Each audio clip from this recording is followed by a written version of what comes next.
underline. Omong dikit tapi nyelekit. Bersama Om Bob. Om Bob, baru-baru ini pemerintah pusat membatalkan 3.000 lebih perda. Ini bagaimana Om Bob menggarisbawahi masalah ini?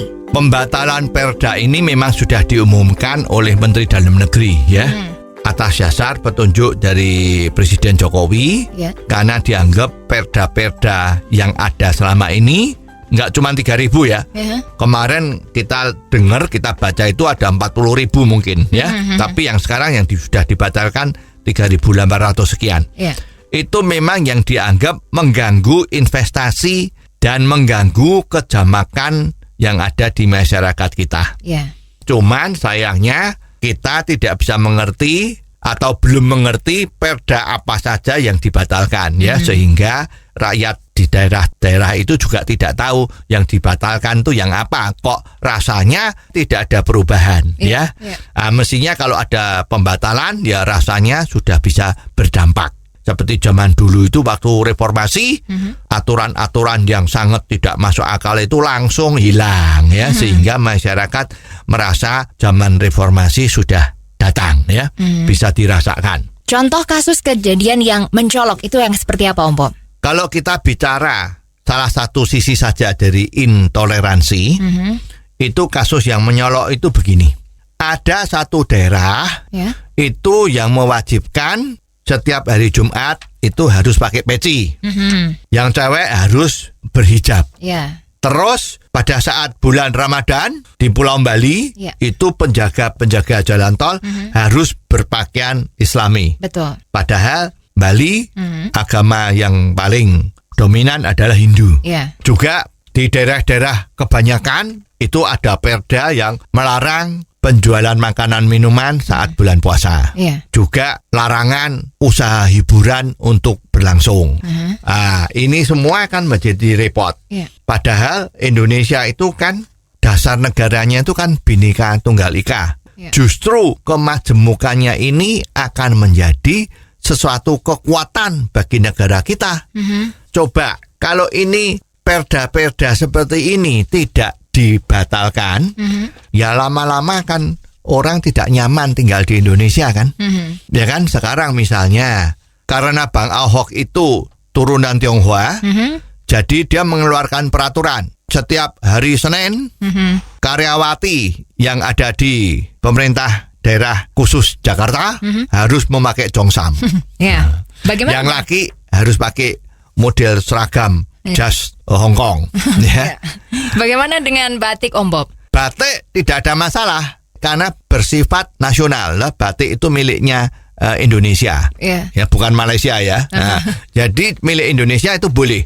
Yang tidak boleh kalau harus berhijab bahannya batik, harus pakai peci bahannya batik.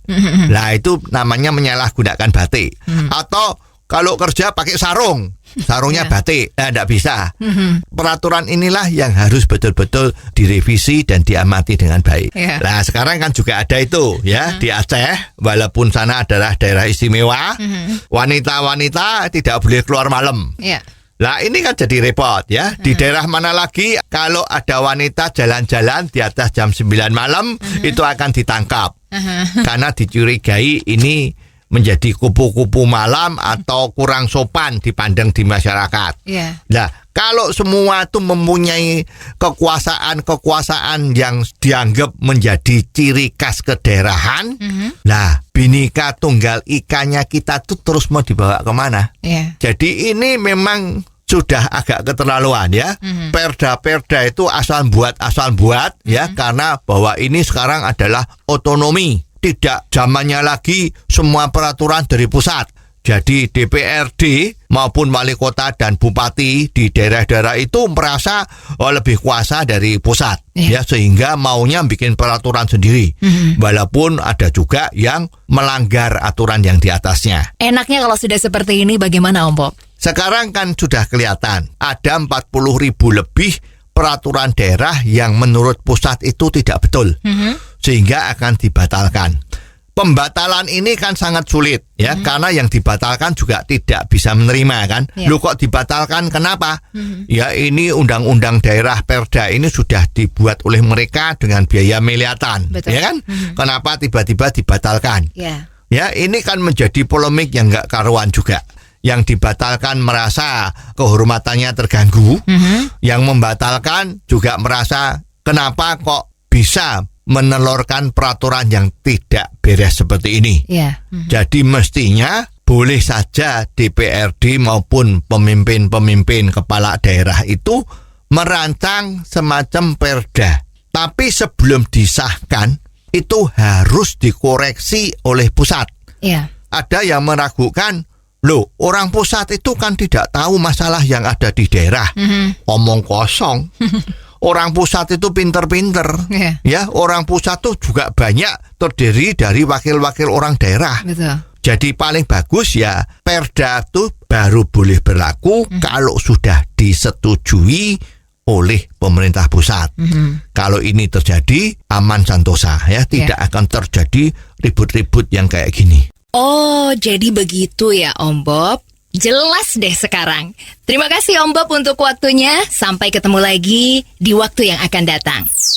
Untuk kritik dan kasus yang perlu dikomentari Om Bob, silahkan kirimkan email Anda ke ombobindonesia@hotmail.com.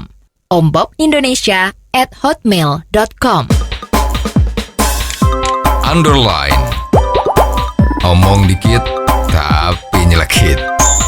Bersama Om